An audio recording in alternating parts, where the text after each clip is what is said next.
संजीव बालियान से भी ABP news ने बातचीत की है। वो इस मौके पर क्या कह रहे हैं, सुनते हैं।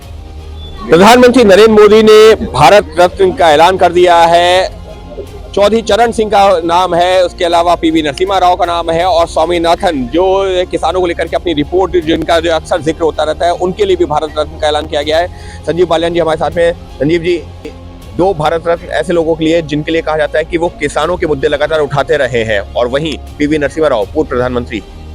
देखिए, चौधरी चरण सिंह से बड़ा तो किसान नेता देश में आजाद भारत में कोई हुआ नहीं, और स्वामीनाथन जी की रिकमेंडेशंस किसानों के लिए हमेशा लाभदायी रही हैं। तो पहली बार देश में किसानों से संबंधित दो व्यक्तियों को भारत रत्न दिया गया है। चौधरी चरण सिंह के लिए तो पिछले 30 सालों से शायद इतनी डिमांड कभी जनता की तरफ से ना रही हो, किसानों की तरफ से, कि चौधरी चरण सिंह को भारत रत्न दिया जाए। बहुत सरकारें आई, बहुत चली गई, लेकिन मोदी जी का धन्यवाद, अभिनंदन कि उन्होंने चौधरी चरण सिंह को भारत रत्न। लेकिन विपक्ष अक्सर यह सवाल खड़े करता रहता है कि मोदी सरकार के दौरान किसानों की अनदेखी की जाती है, उनको उनका हक नहीं मिलता है।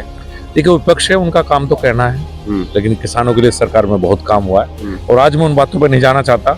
आज खुशी का दिन है हम सब के लिए कि दो भारत रत्न किसानों के लिए है। बस पीवी नरसिम्हा राव जी का भी उसमें नाम जी बिल्कुल, वो पूर्व प्रधानमंत्री के नाते हैं, लेकिन चौधरी चरण सिंह का चूंकि उसी क्षेत्र से हमें तो ज्यादा लगाव है, ज्यादा लाड है, आप कह सकते हैं, तो खुशी भी उनके लिए ज्यादा है। खुशी भी ज्यादा है, और इसमें दो नाम ऐसे हैं जो कि किसानों के मुद्दे पर लगातार जो है मुखर रहे हैं, और जिन्होंने किसानों के हितों की हमेशा आवाज उठाई है, कहना है केंद्रीय मंत्री संजीव बालियान का। अंकित गुप्ता, एबीपी न्यूज, दिल्ली।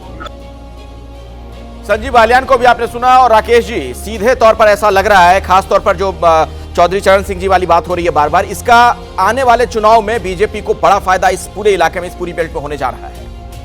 निश्चित तौर पर देखिए, दो चीजें हैं।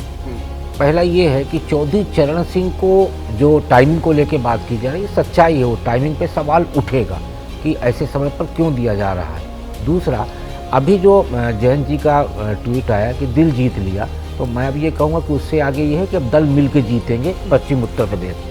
दिल जीतने के बाद अब दल मिलेंगे और दल फिर सीटें जीतेंगे। दिल जीत लेने से दिल मिल गया और अब दल मिल जाएंगे। दल मिल जाएंगे। अच्छा, सबसे महत्वपूर्ण विषय ये है कि पश्चिम उत्तर प्रदेश में 2014 की अपेक्षा कर 2019 के चुनाव में भारतीय जनता पार्टी थोड़ा कमजोर थी।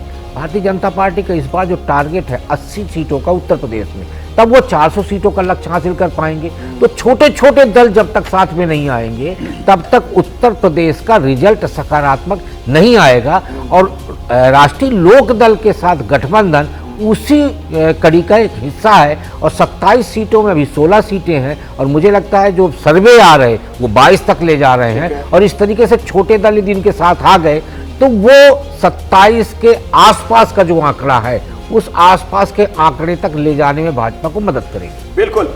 अब तमाम सवाल खड़े हो रहे हैं, राजनीतिक फैसला कांग्रेस की तरफ से कहा जा रहा है, लेकिन कांग्रेस से भी ये सवाल तो पूछा ही जाएगा कि आपके पास भी मौका था, अभी लंबे वक्त तक सत्ता में थे, तो आपने इन लोगों को फिर ये भारत रत्न क्यों नहीं दिया? अगर ये राजनीतिक फायदे के लिए बीजेपी ने किया है तो कांग्रेस भी फायदा ले सकती थी। जैसे ही घड़ी का काटा दोपहर 2:30 पे आए, बबीता जी का दिल सास बहू साजिश के लिए मचल जाए।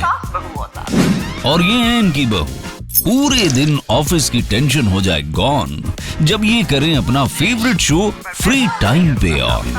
इनकी तरह आप भी देखिए अपना फेवरेट शो अपने टाइम पर, और डाउनलोड कीजिए एबीपी लाइव ऐप अपने स्मार्ट टीवी पर।